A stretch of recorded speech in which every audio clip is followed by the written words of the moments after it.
pwede nyo po siyang i-activate yung e-clutch technology. So ito po yung indicator lamp niya, yung A.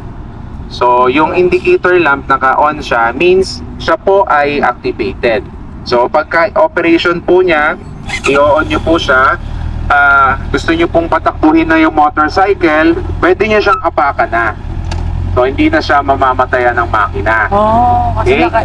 Naka-e-clutch na po. Pero kapag po siya ay hinawakan nyo na po at bigla nyo po siyang pinarse gear, so binitawan nyo, ganun po, engine stall po siya. Okay. So nagba-back to manual po siya once na nag-grab kayo ng clutch. No? So start ko po ulit.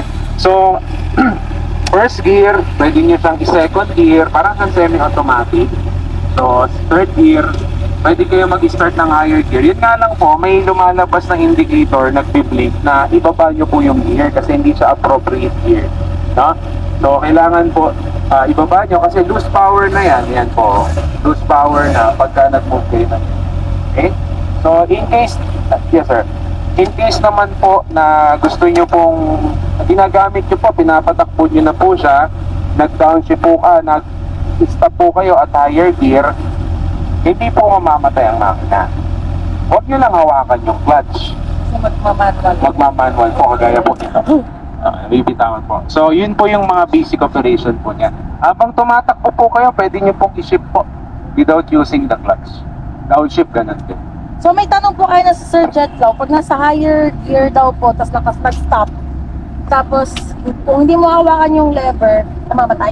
Hindi po. Hindi po. Okay. Hindi po siya. Huwag nyo lang po hawakan. Gear down nyo lang po. Okay. As kung namatay po siya sa third gear, ayan po. Hinawakan po na yung clutch. Kailangan nyo po siyang balik po.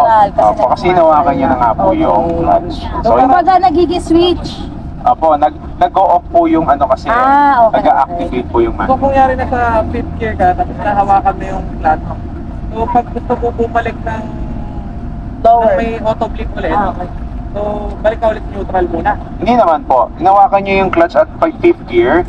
So pwede nyo pong i-let go na ulit siya. Tapos babalik na ulit siya sa e-clutch. Babalik na. Babalik. Automatic po yun. So only sa first gear lang yun. First gear, yes. Okay.